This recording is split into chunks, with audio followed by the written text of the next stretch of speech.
কি তেরাবেড়া থানা? হ্যাঁ বলছি, বলো কি সমস্যা? আজলামপুর গ্রামে শফিকের কাছে একটা মেশিন আছে, আপনারা তাড়াতাড়ি আসলে হাতে নাতে ধরতে পারবেন। হ্যালো হ্যালো, কে বলছেন আপনি? ইসরে লাইনটা কেটে গেল। এই বিশু, তাড়াতাড়ি গাড়িটা বের কর তো, একটা ইনফরমেশন আছে, এক্ষুনি যেতে হবে। ঠিক আছে স্যার, এক্ষুনি গাড়ি বের করছি।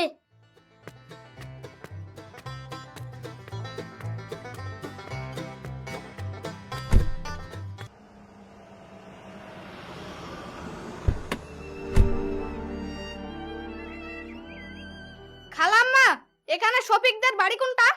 বাপ, তোমরা শফিককে খুঁজছো? হ্যাঁ খালাম্মা।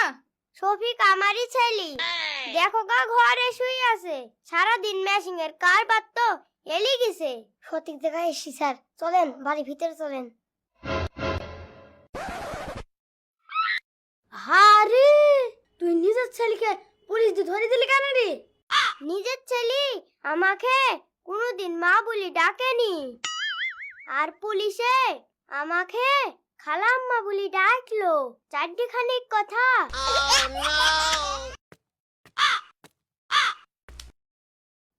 শফিক, এই শফিক, ঘর থেকে বের আই।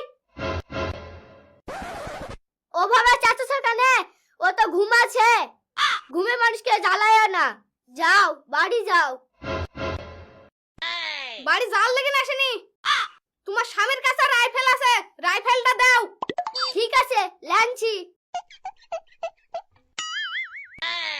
এই খাওয়ার লাগি ছাগলের মতন ভেবাছিলি, এটা হলাও গেল। হট, আবল তাবল একে না হবে, রাইফেল আঙ্গুর ফল না। ডাক তোর স্বামীকে। ঠিক আছে, ডাকছি। এ দেখো, এটি আমার বড় মামি, পছন্দ হয়েছে?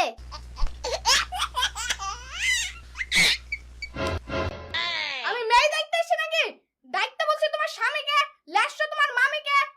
তুমি কি কানে কম শোনো? এই তো গানে শোনা। হ্যাঁ হ্যাঁ হ্যাঁ হ্যাঁ। এ ঠসা আর এ কালা, আমাদের হলে বড় জ্বালা। তো আমরাই ঘরে যাই। এই শফিকত, মেশিন দে। ওরে বাবা রে, শালা শেষ করে ফেললো।